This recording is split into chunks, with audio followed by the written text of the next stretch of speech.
Right we are. Okay. So I was asked how I make my rice, or rather, I said my rice is best, so I will show you how to make my rice. And it is very simple. I won't be able to show you the whole process in this video because it would take time and I don't have 20 minutes of space to be had. So thusly, I would usually use a pot. I don't own a pot right now. This is the only pan I own. It's, deep enough that it can be used as a pot. You note it's on medium-high, 7. And then you just take a measure of butter. I'm not big on measuring a whole lot. So a good amount of butter because it's going to be a good amount of rice. Enough for 2 people or 1 person for like several days. And you just melt it. Melt the butter. Like you do.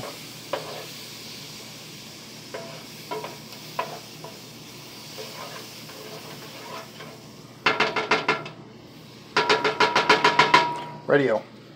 And I don't have measuring cups and all that, so I'm just using a coffee cup from Native Cafe in Pensacola Beach to measure my water and my rice.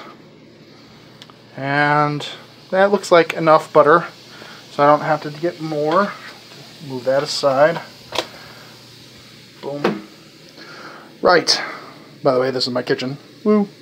Pizza boxes and dishes. Bachelor life. Anyway, once the butter is heated up,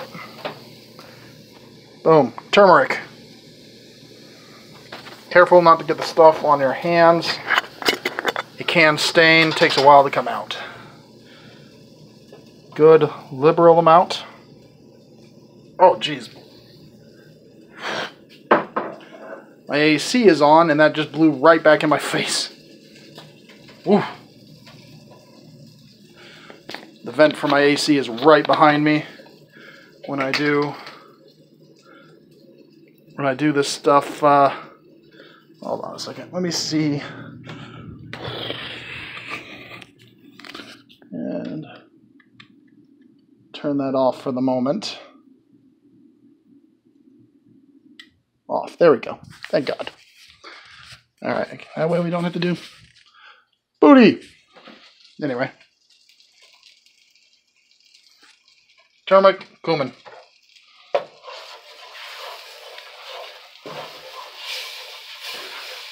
Should make a bit of a paste. Now my phone is covered in turmeric. Awesome.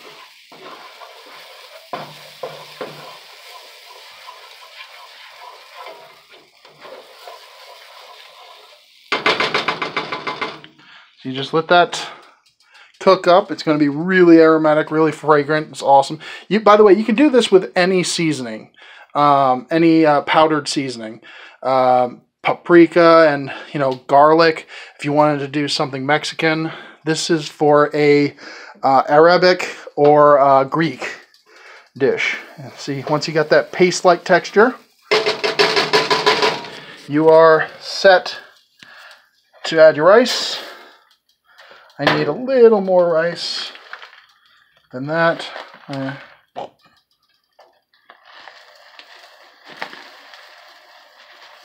we go. Rice going everywhere. Right. And then you just mix that in. Should make the rice like a nice brown yellowish color. And it's going to make everything smell really good.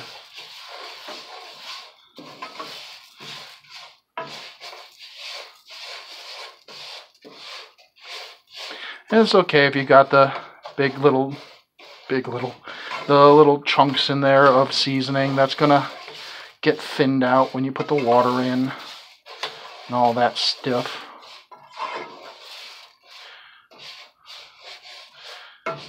Yeah, and that should soak up all that butter. It should be a dry pan by the end of it.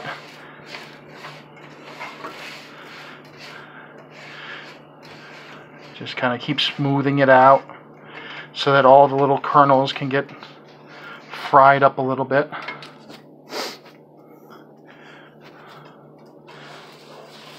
Keep stirring it. You don't want it to burn, so you don't want it on high. You want it on that medium high.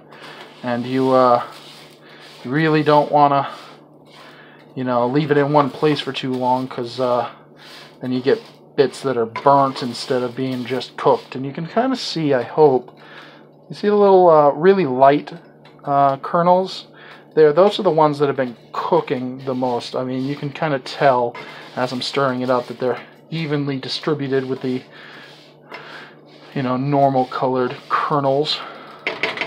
And the great thing about the way I do this is that the measurements are very simple.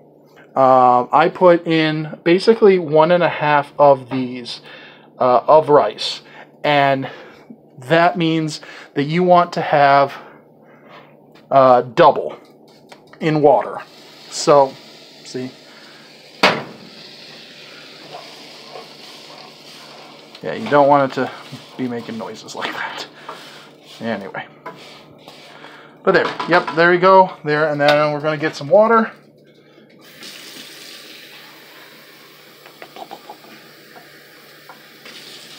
Uno. Nice, very nice. 2. One more, because it was 1.5 cups, so it gets 3 cups of water. All right. And you just give it a quick stir. Quick stir. You don't want to agitate it much. You want all that flavoring to kind of just mellow out. Okay. Now you bring it to a boil, like rolling boil. This is the important part. This is where, all that flavor is being cooked and is actually getting all that awesome goodness in it, as well as being it permeating during the process of the water being soaked up by the rice.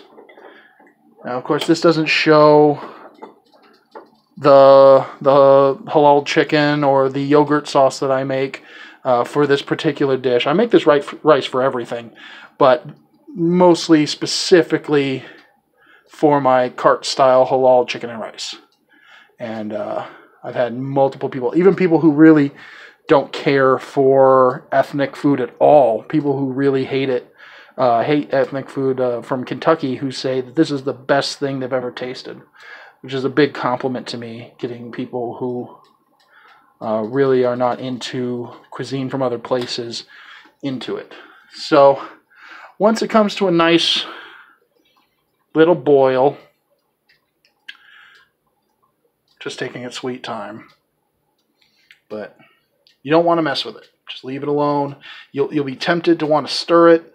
Don't. Just leave it as it is. Let it come to that boil.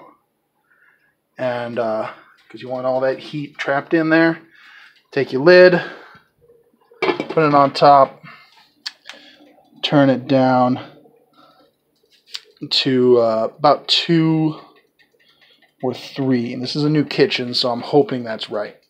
But you turn it down to like a simmer, and you cover it. Still don't touch it. And you leave it alone. Walk away. 15-20 minutes later, you come back, and most of the water should be absorbed. You take it off the burner, and you set it aside on the other burner, or wherever you can put it where it's safe. And you don't touch it. Don't take the lid off. Don't do anything like that. Just leave the lid on, take it off the heat, and let it just sit. And by the time you take that lid off, at the end of 15 more minutes after you let it sit, you will have the best, most fragrant rice you've ever had in your life. And I'll send pictures of the finished product here in a bit. So, hope you enjoyed.